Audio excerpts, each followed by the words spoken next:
no brand of value at all anywhere. Like, maybe it was Target, I don't even know. You probably could go to Target and get it for, like, brand new for the same price. You know it's bad when Goodwill start taxing. They put new price on used clothes. At this point, I don't know. But seriously, how is it that I have just gotten priced out of a thrift store? I cannot remember the last time I actually went out and had a meal in a restaurant. We do not order out. We don't even get pizza because we're trying to save everything for 2025 with all of my health stuff. I am so sick of my own cooking. I have no idea. I'm a bad cook, and I am so freaking tired of my own food. But how do people afford to go to a restaurant, sit down, and have a meal? Like, that is a foreign concept to me at this point. It was just the holiday weekend, and we went out to eat for like the first time in forever.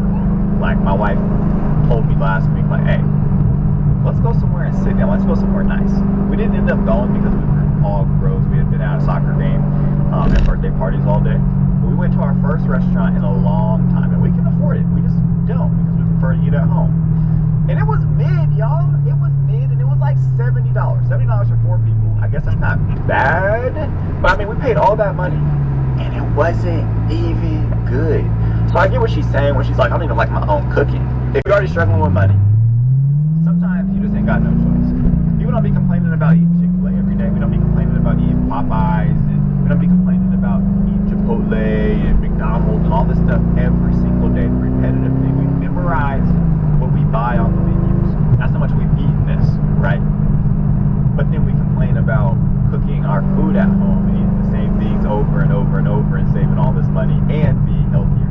It's just funny how we are. Maybe it's not the food. Maybe it's the freedom that we yearn for and want to have the opportunity to decide what we eat and what we don't, and if we're able to.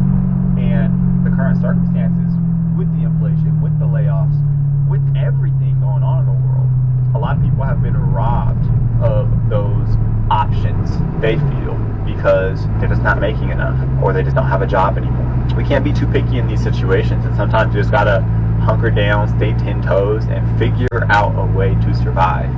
And part of that is eating at home. So I know I can't be the only one, but like, me and my family are broke, but we're not like super broke. We're like broke enough to be living paycheck to paycheck and to rely heavily on our WIC card and heavily on me couponing, but we're not broke enough to be on food stamps. And that honestly kind of leaves us in like an awkward place because we definitely could use food stamps and that would help us out like a fuck ton, but we don't qualify for it because we make $500 too much every single year, gross pay. So instead, we rely on our WIC card. I coupon off of 11 different couponing apps, and I do physical coupons also. And every now and then, once or twice a month, we go to the food bank.